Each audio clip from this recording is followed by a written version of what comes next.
Alright guys, this is going to be my first impression trying out the Givenchy Prisme Libre powder. I received this product for free from Influenster in exchange for making a review, so thanks to Influenster, and I'm still going to give you guys my thoughts on this powder. It's the Prisme Libre setting and finishing powder.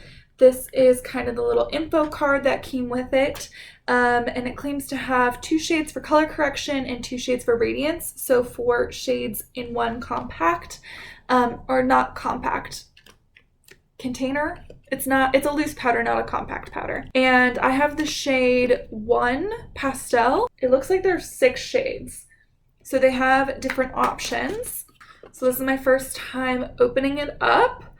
So I don't know if you can see, there's like a purple, a green, a blue, and then kind of like a very soft pinky, almost white color. And so the packaging is plastic, which is travel friendly, but it still feels pretty luxurious. The top has like a slight, almost like leathery texture to it, and it's got the name kind of embossed on the side here. So it's still nice packaging even though it's plastic, and I think that just means it's going to be more travel friendly. So I did go ahead and look on the Sephora website for, they have like a little how-to video where there's a product specialist who talks about the different ways to apply it.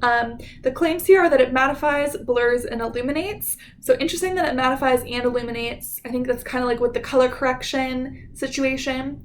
But it says to shake it and then stamp it. And literally on the Sephora instructional video, they like stamp the logo onto their cheek and then use the puff to blend it out. So I'm going to try that on one side, but then it also says that you can obviously pour it into the cap and use it with a brush. So I will be doing that on the other side. As far as this first impression goes, I'm just going to be looking at what it looks like on the skin, what finish it gives, if it mattifies. I am currently using the NARS Natural Radiant Longwear Foundation.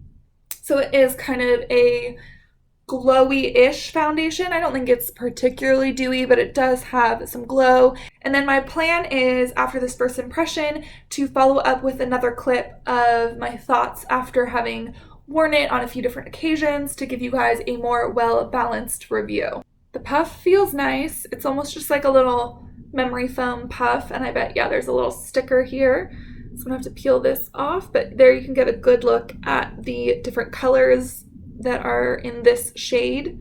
Going into this review, I'm a little skeptical just because I feel like having the 4 different colors blend into one is just like a little gimmicky. I'm not necessarily expecting it to do the most in terms of like using all the different 4 colors, so we'll see how it goes. Okay, so I'm about to do the shake and tap method first. So there it is on the puff. There it is on my cheek. It's kind of cute. And I guess let's just... That feels like too little for me.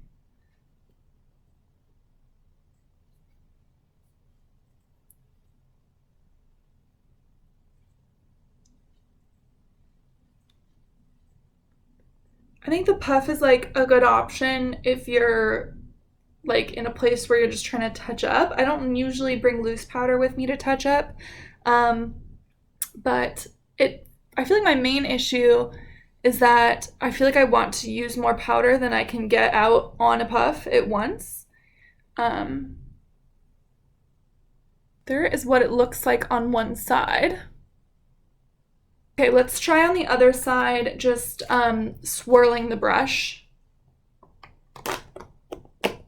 So I guess I'm just gonna see, yeah, got some in the cap there. I'm just gonna swirl it all together.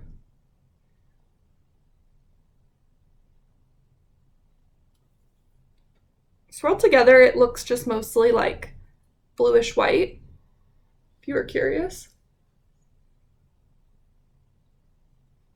And I feel like I got a lot more product on my brush doing it that way than I got on the puff. So there is the full face powdered. I think it looks really nice on the skin. I'm pretty pleased with the finish that it gives. It feels very like velvety to the touch. Not that you necessarily want to be touching your face all day, but it does feel nice. Considering that I put on my foundation and concealer prior to sitting down and starting to talk, I mean, I don't have that many fine lines, but considering that the concealer was sitting there for a while before it was set, I think the finish of this powder didn't make it look cakey or dry. I am using Tarte Shape Tape today under my eyes, which sometimes can settle a little bit. So that's a good sign that it doesn't look super ingrained in my lines there. I feel like it looks nicer on this eye versus here. I probably did not get as under it with the puff as I did with the brush. Or maybe I just have more lines on that side. Who knows? First impression, impressed. Hey guys, I'm back to give you some final thoughts on this Givenchy Prisme Libre powder. I wanted to show you also what it looks like on a light makeup day. So today I'm wearing the Ilia Super Serum Skin Tint Foundation, which is kind of like a light serum foundation. It does give some coverage, but obviously not total coverage. And this powder does claim that you can put it over a moisturizer even. So this is kind of, you know, I just powdered recently and I think it just gives you this really nice, obviously I have skin texture and acne, but I think the appearance that this powder gives you is just like really smooth, almost like a filter for your skin. I've really been enjoying it. I've been using this powder every day since I got it. I'll give you a couple other things. One thing is there was a time where I just dipped straight into this with my brush and you know I thought I swirled it, but I went and dabbed my face and I had like a green splotch of powder on my face, like it was clearly not blended. But you can then like blend that out, but you do really need to swirl your brush, otherwise you might initially at least put a spot of one particular color on your face, which looks a little silly, at least until you blend over it.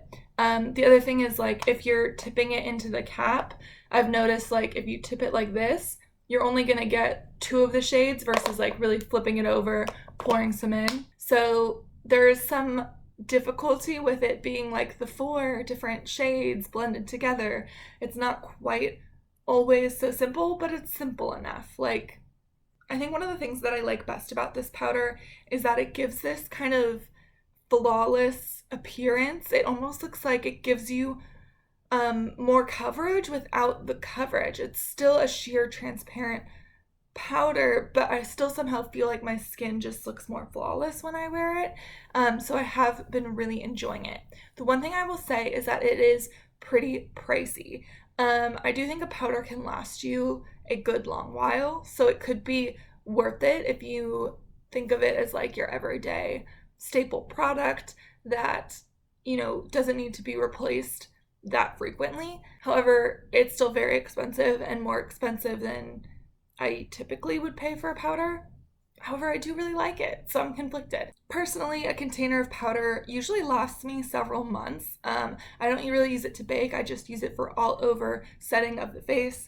So I'm not using too much product, and so I think it's reasonable for me to invest in a skin product. Things like foundation, concealer, powder, I would be willing to spend a little bit more on if it was really good. Obviously, you don't need this if you are happy with another powder that's less expensive and it's not in your budget. If it is in your budget, I do think it is a very nice powder, maybe something to treat yourself to. So that's it for my review of this powder. Thank you guys so much for watching. I'm really excited that I got to test this product out. It was definitely a treat for me. And I hope you guys found this video useful. Please hit thumbs up if you enjoyed it and hit that subscribe button, and we will have many more videos together in the future. Thank you guys so much. Bye.